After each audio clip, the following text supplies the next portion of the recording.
ইব্রাহিম দুই গালে দুইটা কপালে একটা সুমা দিয়া দিলেন। বাবা সুমা দিয়া বলে, ইসমাইল রে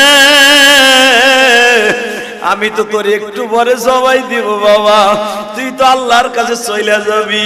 আমার মালিক রিজায়া বলিস, ও মালিক তোমার সন্তুষ্ট করার জন্য আমার বাবা তিনটা সুমা দিয়ে আমার জবাই দিয়ে দিছে। কত আদর করে বাবাই সুমা দেয়। আজকে যারা বাবারায় ফেলছ, বাবার সুমার কথা ভুলে যায় না বাবা। বাবার এক একটা সুমা কিন্তু, বাবার এক একটা কিস কিন্তু জান্নাতের নেয়ামত। সঙ্গে সঙ্গে বলে, ইসমাইল রে তাহলে আর দেরি করা যায় না, ওঠ পাহাড়ের উপরে।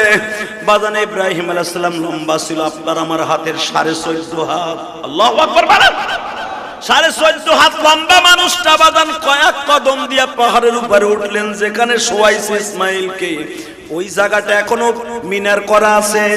ইসমাইল যখন শোয়া দিবে, মাজার থেকে বাজান বেরায় 22-23 হাত লম্বা একটা 22-23 হাত লম্বা একটা রশি, চামড়ার সোবলা দিয়া বানানো বাবা রশি, মাজার থেকে ইসমাইল খুলতাছে ইব্রাহিম। ইসমাইল বলে, বাবা রশি দিয়ে কি হবে? বাবা আমি তোরে বাইন্ধালাম। ইসমাইল বলে, বাবা ঠিক কথাই কইছেন, এই রশিটা লাগবে। এই আমার যুবক ভাইরা, ইসমাইলের গাড়িতে জান্নাতে যাইতেছে আসছে ভাই।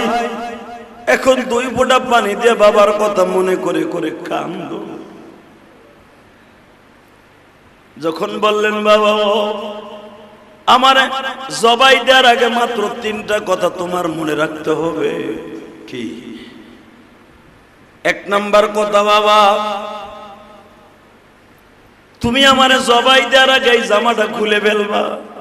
কেন? ভিতরে যে গেঞ্জিটা সেটাই যথেষ্ট। কেন?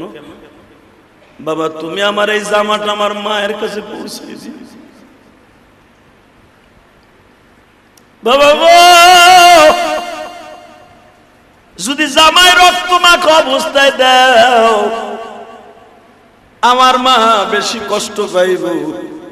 কে? মায় মনে করব তুমি আমার জোর করে জবাই দিছো, এই জন্য রক্তগুলো জামায় লাগছে, অতর্কিত হামলা করছো।